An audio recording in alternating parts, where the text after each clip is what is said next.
Hello, hello. Hello, Facebook. Hello, YouTube. Oh, I should change the banner here. And I should change the brand. Okay. All right, here we go. Welcome, welcome. If you're just seeing this video now, you might want to fast forward just about 3 minutes because I'm going to welcome people in. This is an invitation to my smear campaign. You're like, what? What did she say? Yes, this is an invitation to my smear campaign. One of the things I realized, one of the, unfortunately, rites of passage for a lot of us, and especially those of us who are explorers, those of us who are in situations where we talk about things that people are either scared to talk about or things that are charged or divisive. We experience smear campaigns, right? And hey, Dima, how's it going? We experienced smear campaigns, and I promised. I help women create the life they want by being who they are, and who I attract in that world of like clients and women I work with, and also in my life, is a lot of women who are sensitive and empathic. I know a lot of you following me fall into those categories, or maybe even if you don't identify that way, you're feeling sensitive right now. A lot of who's feeling sensitive right now in 2020. And one of the things I promised I would do long ago, and then I just haven't been doing it, is, and so I decided to do it now, is to make more videos in my times where I'm like down and dealing with things that are tough. Usually I come back and I'll be like, wow, let me tell you what happened. And then I'll tell you everything that happened up until where I am now. But I decided to start making videos to show you when I'm in it, all right? When it's happening at the time. And I think this will help. Oops, Smear Campaign. Let me change this banner.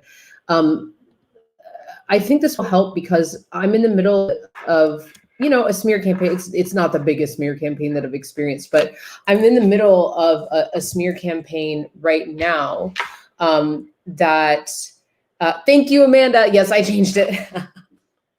Tanya, Amanda, Dima, hello. And whoever else is here, let me know where you are. Let me know in the comments, how are you? One word of how you're feeling today. So I wanted to talk about this for many reasons, but also just to show you what it's like to go through one of these. And someone saying sensitive AF in 2020, LOL. You're gonna like this video then. I'm gonna encourage you to try to stay with me in the whole video, Jennifer. All right, so how are you doing? One word to describe how you're feeling today in the comments. Welcome wherever you are. Also, let me know where you're coming from, because somebody came from like some small town in England the other day, and I was like, really? Like, that's awesome. How did you make it here? These videos. So, okay, so I want to show you what it's like to go through a smear campaign, because look, Jennifer is saying, I'm here for it. All right. Look, part of being sensitive, part of being an empath, and also part of someone who wants to make a change in this world, especially the world that we're in right now. Someone who wants to make a change in this world, someone who wants to be of impact in this world, you're going to deal with vampires. You're going to deal with nasty people and nasty systems. And I can't tell you how I hear over and over and over again from my empaths, from my sensitives, from those who have all this power and are afraid to be seen, or dealing with people pleasing, or afraid of the smear campaigns, how many times they will back off and not let themselves be seen, and not take the big leaps, and be afraid of people, or afraid to take chances because of the very thing that's happening right now, the very thing that I'm experiencing right now. And so I thought, what a great time, while a group or maybe a few people, I don't know how many are involved or whatever, are going to, or trying to escalate a campaign against the way I move through my life. I want you to stay with me and follow through some of these stories if you're afraid of these things happening to you, so that you can see the journey of allowing yourself to rule your life, allowing yourself to navigate through these things, understanding that you're okay. All right. Yes. Because of some of this, I did deal with some PTSD, and I caught it before it got severe. Yes, that is, I don't know anybody who doesn't have some form of PTSD in this world. It's 2020. All right. So do you dig? Are you with me? Do you want to hear the story? Let me know. Someone's here from Chico. Elizabeth, hello. Do you want to hear this story? Are you feeling that you kind of know what I'm talking about at this point? Let me know.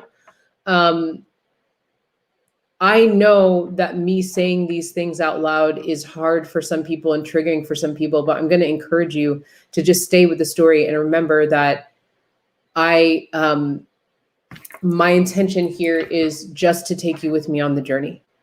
It's not anything else. It's not any personal judgment of you.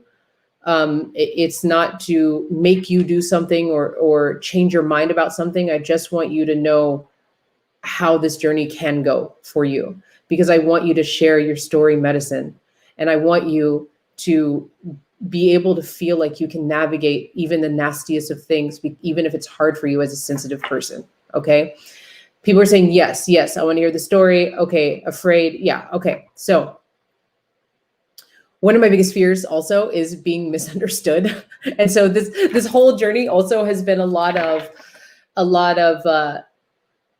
I think a lot of sort of social media misunderstandings that got blown out of proportion, where there are openings where people could have just asked. They could have just asked, just have enough respect for another human being to just ask, what do you mean by that? Or are you open for dialogue on that? And those questions weren't asked and assumptions were made, and they were fueled by the way someone perceives the world and walks through this world. So in short, I was asked to join an activism group, and that was going to be disbanded and destroyed. And it was given to somebody who had a vision a different, not a different vision, but like sort of an amplified, evolved vision of this group. And that person asked me to come in. And when they asked me to come in, they said, I want to fill this group with professionals that give this group what the people in this group want. And that group was a protest group, and still is a protest group. It's being sort of changed up a little bit right now. But a lot of people, a large percentage, the majority of that group, also wanted education on anti-racism and understanding Black Lives Matter, which for those of you who might be new to this or just discovering Black Lives Matter doesn't just mean saving a man from getting shot or killed. It's like the whole spectrum of Black Lives Matter. It's the police brutality, it's reparations, it's supporting Black businesses, it's amplifying Black voices, it's understanding how we move through the world, or trying to understand. It's a whole spectrum. And her vision was to bring in professionals from like all different types of, what we do, that spirituality, what we do to help educate this group of people who actually want to learn. And so she said, you don't have to change anything you do, just come in how you are. And so I came in hot. I came in the way. I came in the way that I show up. And this group is mostly white people. It's a white space. And I don't have a judgment of that. In my opinion, we do have to do this together, unless we're planning on all of us separating. And I don't even know how that's possible. We do have to do this together. We have to find a way. We have to find some kind of unification, even though we don't have uniformity. I love that idea. And so I do reserve a part of my work. Now I get paid to do this, but I do reserve a part of my work for being involved in movements that fit my cause. And like part of my cause when it comes to anti-racism work is helping people commit to life, to creating anti-racist culture. It is the only way we will create anti-racist culture. People have to commit to for life. And the reason I like this group is because it's a mom's group. And in order to create anti-racist culture, it has to be in the family. This is a group of white people who are showing up that want to learn about the full spectrum of Black lives to create anti-racist culture, and they will teach their kids. And it's worldwide. So yeah, I reserve some of my time for that. I will bring some of my free work into that group. But I also will let people know that I get paid to do it. And so I came in hot, the way I would come into any other space with those circumstances. And I let people know.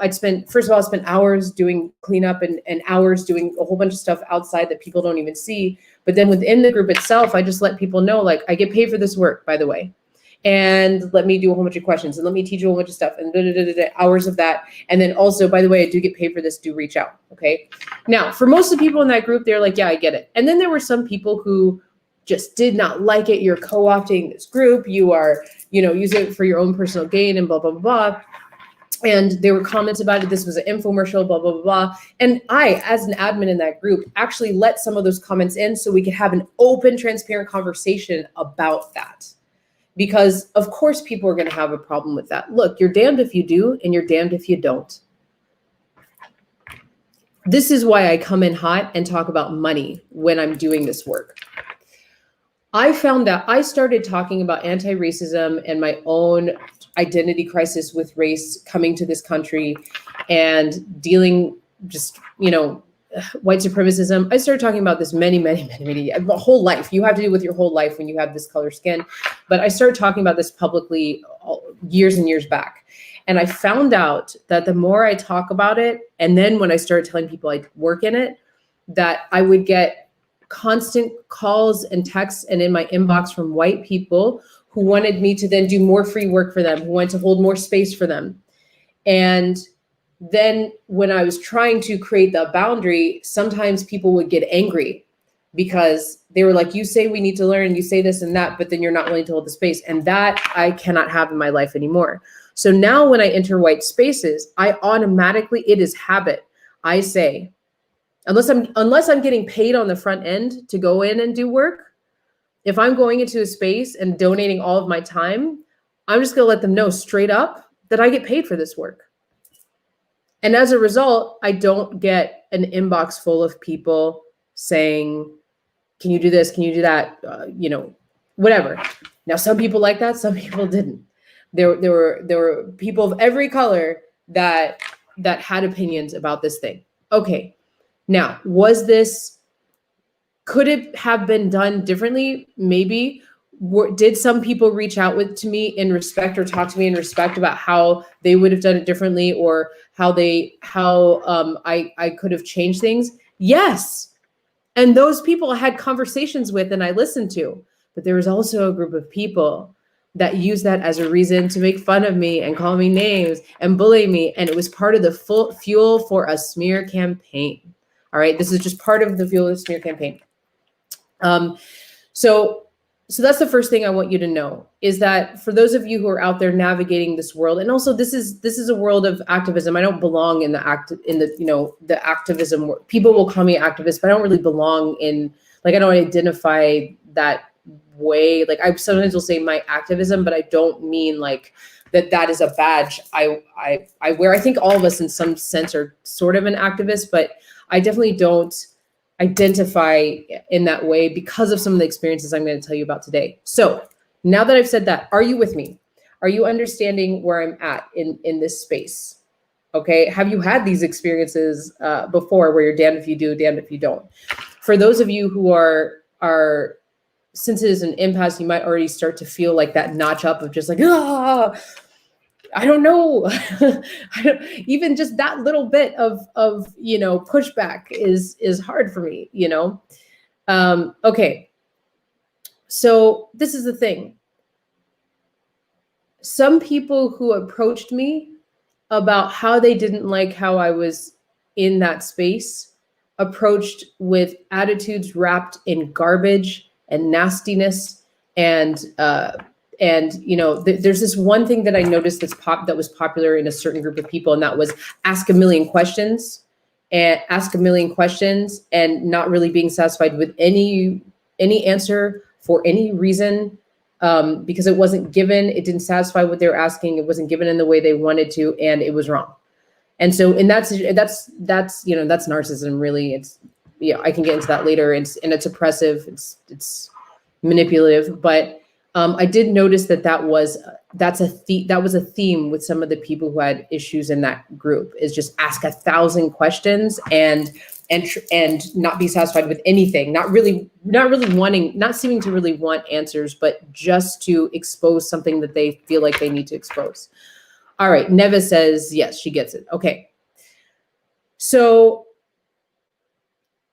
while we were going through the changes in this group, and part of the challenges that we had was because of some of the issues this group had before we ever got there, was they had made a bad reputation for themselves, and it made it hard to get other educators within this group and other people willing to give their time to this group for good reason. I get why, to give their time to this group. And so what we wanted to do was bring in as much education as we could. So it meant that they were kind of seeing us a lot in that group. And so that further fueled this idea of like, oh, they're using this platform for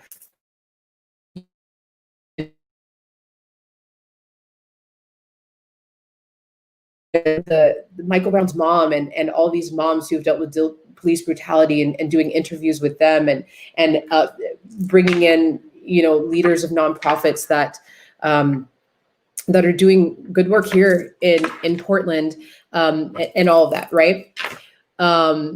Somebody said I stepped into the Lions group, Lions Den with this group. Yeah, I did.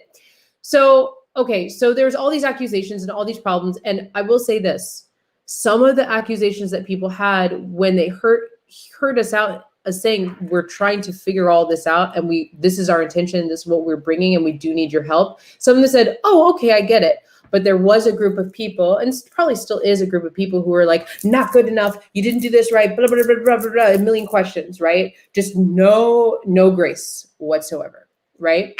Okay. So that too was sort of wearing on me. And there was a specific group of people that had really laid into that. And one of the things I kept hearing over and over again was, why don't you connect with people who are doing the work? And, some of many bridges have been burned in this group. This is why it was hard to bring in other educators, because so many bridges have been burned, and because of the reputation of infighting in activism groups. I now understand fully what that is. And some of it has to do with white people and black people fighting, black people and black people fighting, black people and white people fighting, right? Some of it has to do with that. But I'll tell you, one of the biggest issues is people not giving any grace and people not giving any trust or respect to people who are really there they don't recognize that people are really there to do the work. And I feel like that is to do the work the way they want to do it, right? So because it doesn't fit in like their rubric or blueprint of how it's going to be done, then it must be wrong. It can't be effective. Do you know what I'm saying? Do you dig what I'm saying? I don't know. Oh, there are comments here. Yeah. Okay. All right. So people are understanding. Even if you don't agree, it's okay. But do you understand sort of what I'm saying? Okay.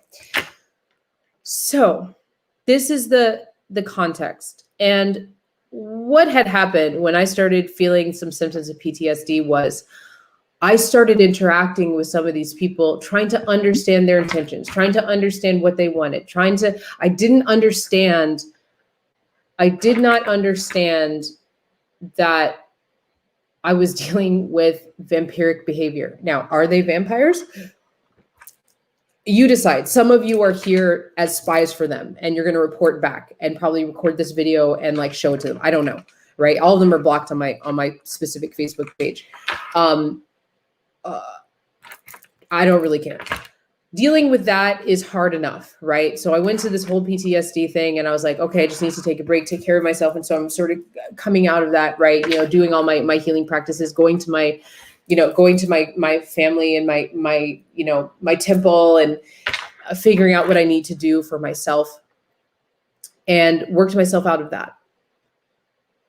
But then I found out about somebody sent me a comment. You see, part of my exploration, and this is because I don't like to be misunderstood so much, and I don't like to misunderstand other people. And so part of my exploration is that even though I was being approached with vampiric behavior, and even though I was being approached with like all of this nastiness, I still was looking for seeds of truth. It's how I roll. I can't help it. It's one of the reasons that I had so many problems with dating vampires in the past. Now I don't do that anymore. But I was like, I can see the good in them. I can see that there's truth here and I have to find it. Even if they're treating me like garbage, like I know there's truth here. I have to find it. So I decided to go on that exploration. And I saw a comment from somebody I went on that exploration with. Basically what I did was I called somebody who I knew was from here, and empaths and sensitives, everybody listen up, because this is something that you can get smeared for and dragged for. And it's something that we all do. We're all trying to just understand how people feel. Okay. And so I saw this, I asked a person who I knew was from here, and I said, do you have time? I just want to ask a few questions. This is right after I got called a coon and a house nigger in my inbox. Okay. I said, I understand that Black Portland is angry. I understand the dragon smearing from white women. That happens all the time, okay? But with Black Portland, and by Black Portland, I mean specific people in this group. I said, I understand where they're angry. And even though I understand the history, I did not grow up here. I'm not from here. I don't have generations here. I want to understand their anger more. I can't understand it. I'm not from here. I need to know. I need to know what it means when people say the work, because I can assume what it means. I assume it means the people who've been on the ground, who've been doing this for a long time. I assume it means activism groups that have a long standing. I assume it means the people who, and so I need to know what it means in Portland was my question, because I just won't proceed with assuming. This is an exploration. This is how I understand how people feel, even if they're treating me like garbage. Because ultimately, even if my work is not with them, and ultimately, even if these are people that I've blocked, I want to know how to lace in their oppression, what has oppressed them and caused them to act that way towards me. I want to, while I'm teaching, be some sort of spokesperson for how this happens. Right? Do you dig? Do you see what I'm saying? It matters. Even if they're approaching me with all this trauma and nastiness, even if they're going to smear me and drag me, I want to understand what they're talking about, because I still will fight for their freedom. Do you hear what I'm saying? Let me know in the comments. I'm going to stop there until I hear that you're with me in understanding what I'm saying, even if you don't agree. Yes, no, maybe. Should I say it again in a different way? Hello? Hello? I know there's some people here. Oh, here it comes. Okay. Okay, yes. I'm new to your work. I freaking love your soul and how you roll. Thank you. Thank you. All right. So yeah, and okay, and so there's some hearts and thumbs. Okay, so you're getting it. Okay. Yes, yes. Okay. So in this conversation, as I was asking this person says, Brian's saying, I get it. Okay. So this person gave me some links and they told me to connect with and all, all this stuff. And so I went and I looked at some of this stuff. I called, I followed some of the people. They even invited me to something that I was too late to get into. They invited me to that and everything. And so I thought that this was a friendly acquaintance. I didn't know them that well, but I thought that this was a friendly acquaintance. I thought this is somebody that was, at least satisfied to be helping me. And I found out later that in one of the posts of another person who was like, let's start the smear campaign, let's start the dragging, which was not a surprise to me because they said before they were blocked from the group that they were going to drag us. They said they were going to do it. They had the plan to continue the oppression. All right. Putting that into perspective of the source, where's the source coming from and how they're acting will really help you let go of your any attachments you have, by the way. When you see that the source is committed to hurting, is committed to exposing, is committed when you are acting in your integrity and doing the very best you can, that will help. Understanding sort of how they operate will help you not be so hurt and deeply in your PTSD. But you got to go through it. I know there's a lot out there that say like, remove yourself, but yes, take a break, but then you got to come back and go through it. Okay. So that is if you want to create something big. That is if you want to conquer this for yourself. You can spend the rest of your life standing back and just not getting involved. Yes, you can do that. And maybe that is the way for some people, but if you want to rise out of the ashes, if you want to be that phoenix, if you want to create big, take your time off, but then you got to go through it. Just like this video right now. I know that there are spies for these people watching this video right now, and I'm going to make it anyway. So where was I? Are you with me? Yes? Okay. So this person went to that thread. This person who helped me and gave me this, you know, these links, and they went to that thread where another person was like, we're going to drag these people. We're going to start a campaign. Who's with me? Everybody's liking it. And then in their thread, a fire is building around the things that people are saying specifically about me and someone else are really defining the character. That's the nicest way, really defining the character of people and what wolf they want to feed in some ways. You can think of it that way. Some things that were passive aggressive, some things are nasty. Some people don't know anything about me. They're just, yes, I'll be part of this mob. This is feeding my pain. Let's gather together and just blindly follow, right? None of those people, I saw the comments, none of those people, not one, reached out to me. Not even ones that are friends. Obviously they're not, but that are friends reached out and said, hey, I saw some of this stuff. I don't know what's going on, but can we talk? Because I need to know. None of those people I see looking at my stuff and finding out about my perspective, my story, how I roll. So please remember, in this chart, for everyone in this charged chasm, in activism, whatever you're creating, when you hear stuff about people, go fucking find out. You don't want to be at the end of the day, at the next section of your life, you don't want to look back and find out that you contributed to a destruction of a person. Well, I can't be destructed, but to a destruction of somebody's peace, or contributing to somebody wanting to fight. Because I'll tell you, part of what happened for me was there was this part where I was like, oh, you know I don't belong in the activism world, but I was like, oh, I'm not going to do anti-racist work if this is what it's going to be. There's part of me that was like, oh, I don't need to live in Portland. There's a part of me that I almost got knocked off my throne. I was just like, I can't handle this. My esteem started going down. Do you want to be part of that because you didn't just ask and find out? Do you want to be part of the tearing down of people who are trying to do good in this world, even if they are making mistakes? Do you want to be the person who throws fuel on the fire of a smear campaign? Is that, I mean, I don't know. I'm asking. Do you? Isn't it worth trying to find out? So anyway, this person who had helped me, who I thought I had some sort of friendly rapport with, then went to that thread where everybody was saying all the things and starting to organize how they're going to create the smear campaign, and then starting to call names and bullying and all that stuff. Went and said her experience of me in that page. I guess there was some interaction she didn't like. Again, never reached out to me and asked me what I meant.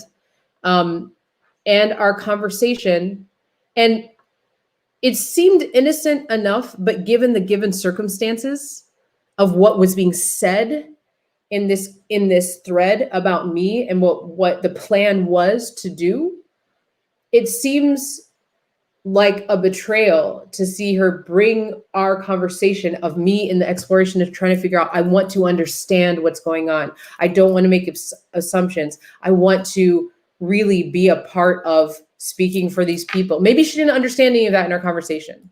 Maybe, I don't know the reasons, but she brought that conversation of how she received it and how she was perceiving me and put it where there is a fire building to destroy me. With one of these emojis like this. Why is this an emoji for someone who's trying to figure it out? Why? And I'll say, from my perspective, there was a little twist in something that she said. And that was, the indication that I didn't understand what the work in whole was. It was the way the picture was painted was this person is an idiot. They have no idea what's going on. And of course, then more fire. Let's destroy Smear Campaign. Let's go. Get the torches. Is that what you want to be doing for Black Lives Matter? And here's the other thing. And I'm going to say this, and this is something we don't talk about. And this is something that's going to be really hard for a lot of people to hear. And you're going to want to get mad at me. That's fine. I've dealt with the most brilliant vampires and narcissists of the world. Go for it. And that is Black people, people of color. And this part of this is just what I'm going to say right now. Please do not comment on this unless you are a Black person or person of color. Just what I'm about to say, just in this moment right now. If we continue to speak of each other that way, if we continue behind each other's backs, if we continue to pretend that we have each other's backs and then don't, if we continue to not develop the skill of seeing a sister or a brother making a mistake and knowing how to respectfully help them up, if we continue to call each other the names that our oppressors have been calling us for generations and generations, we are going to stay in the same place. We're just going to stay here. Is that where you want to be? I don't think it is. There's a better way. We can be unified. We don't all have to be the same. We have to learn how to tolerate each other. We have to learn how to do things differently than the way we've been doing them before. And our fighting with each other and our double crossing with each other, our mistrust of each other, and our failure of ability to see that there's different ways of doing this is just going to keep us in the same place. Okay, I've said my piece. It's something that we need to talk about more. I will come back to talk about this stuff more, but I needed to share that. So after seeing that comment, I felt like a betrayal. And that's when that's when I dipped back down again. And I'm talking to my elder in Africa, and I'm like, I just don't even know, like, what the hell am I supposed to do here? Like, I'm quitting this. I'm losing my joy over this. I'm, all this stuff. And she's like, ask your ancestors, you need to keep joy in your heart and you need to keep going and all this stuff. But right now, especially, right now is a special time for you. You need to just stay, up.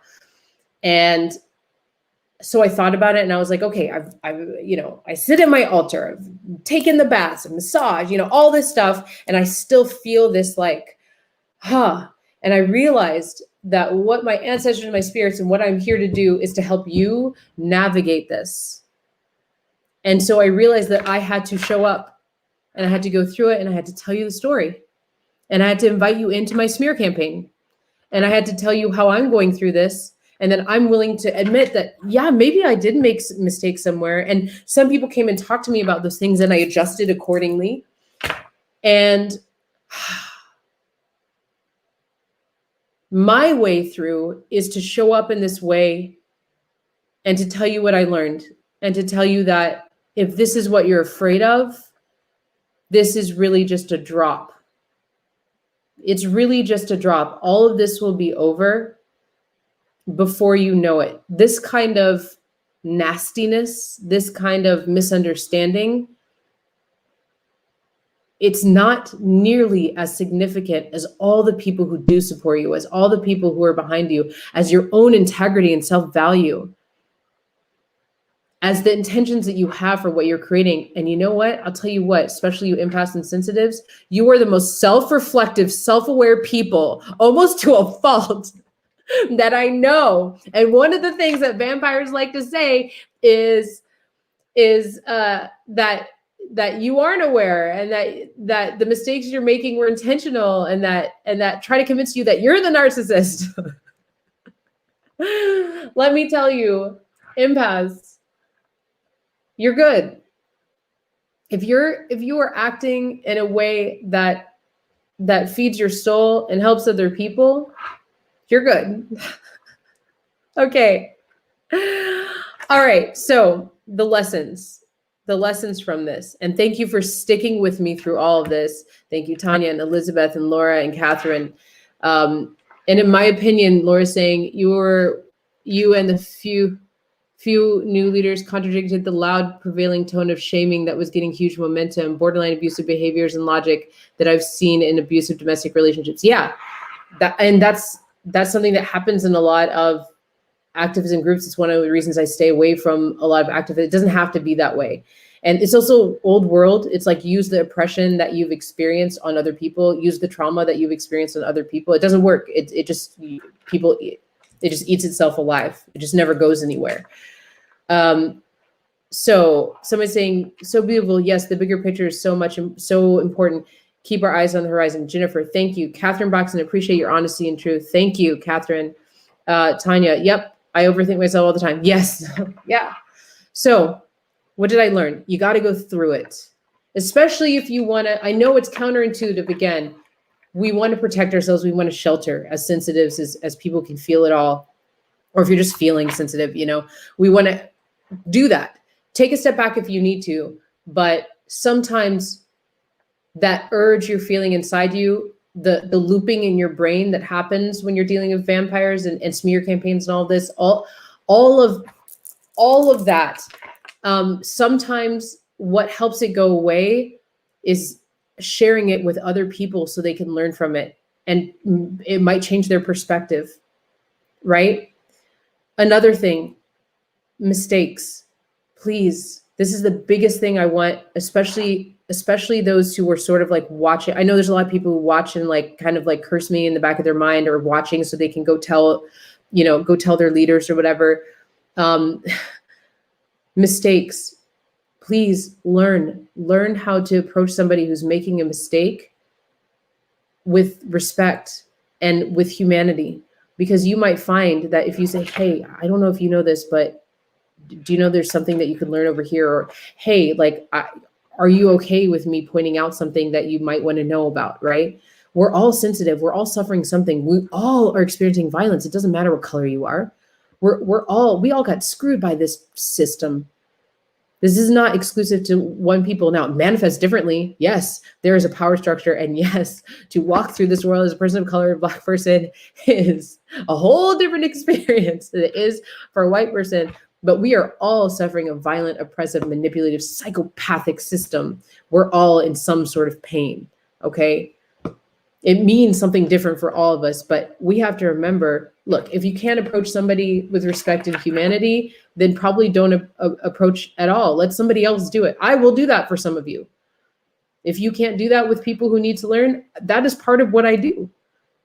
So you might find out, this is the lesson, you might find out when you see somebody make a mistake or you think they need to be corrected, one, you might find out that person replies to you with more information that you didn't know why they made that choice, and you'll find out something that's a golden jewel that's a jewel for you.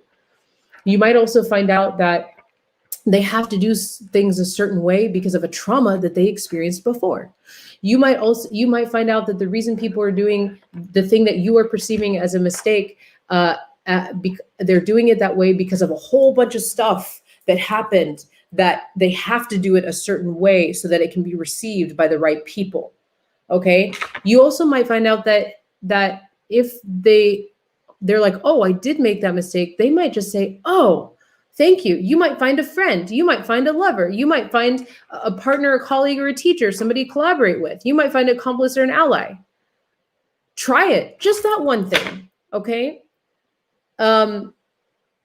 People who are afraid of the smear campaigns, those of you who are watching who are afraid of the smear campaigns, who are, afraid to show up in the way you want to show up, afraid to sort of be seen because of these types of experience, the range of experiences that I just shared with you.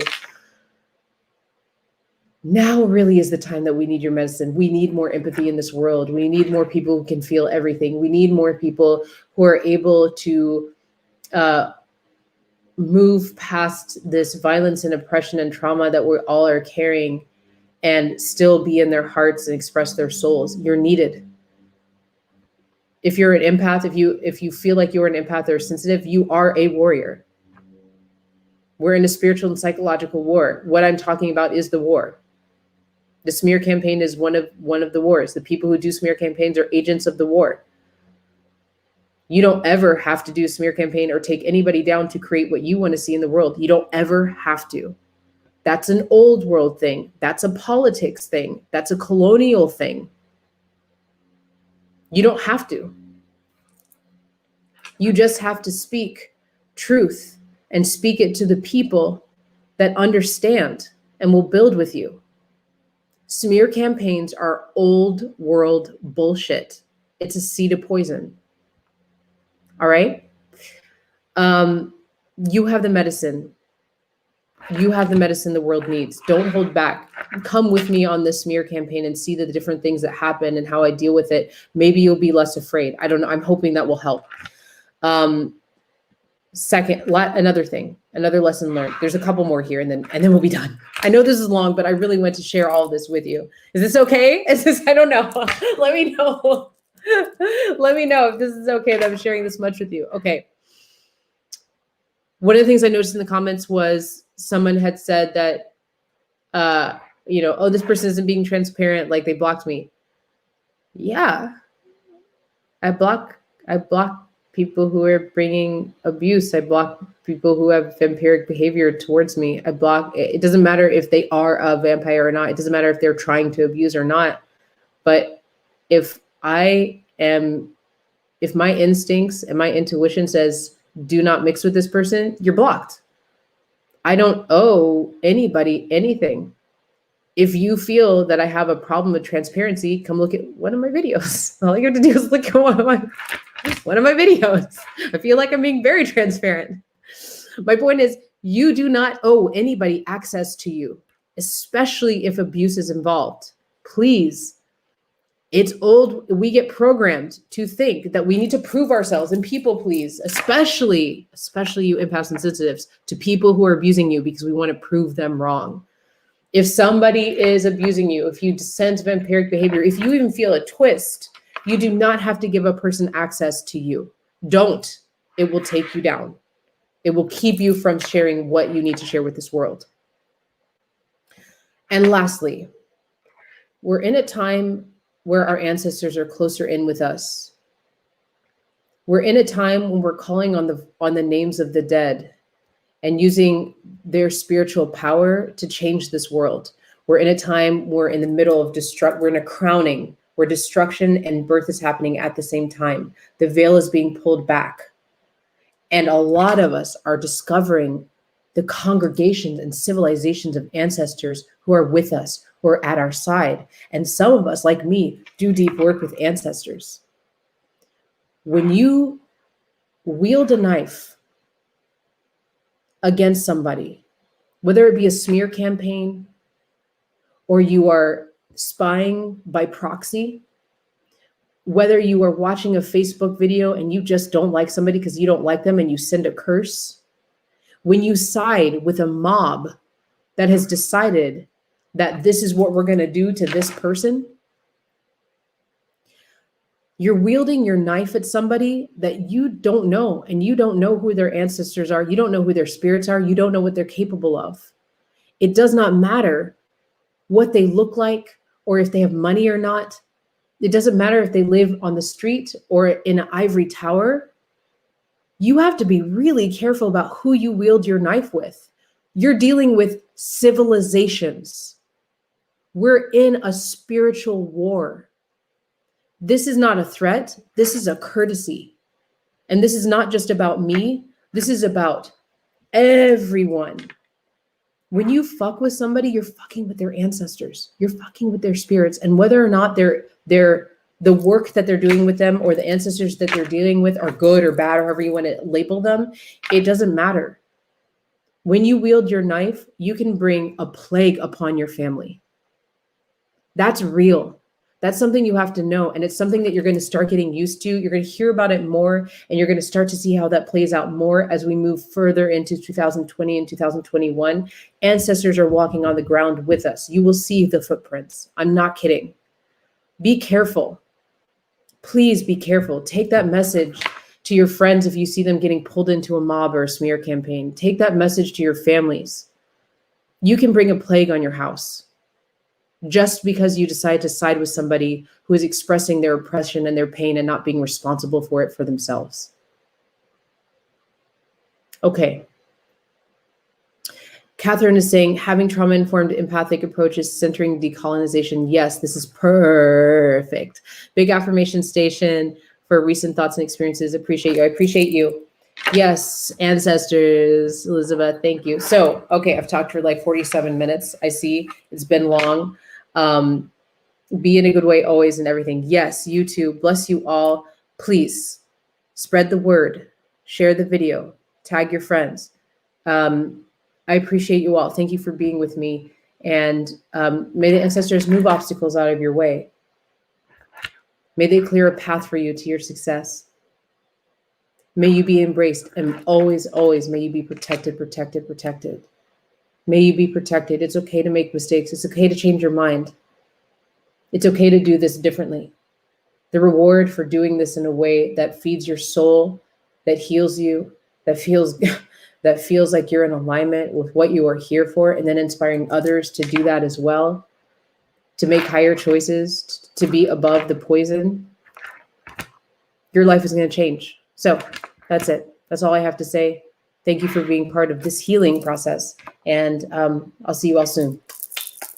Bye.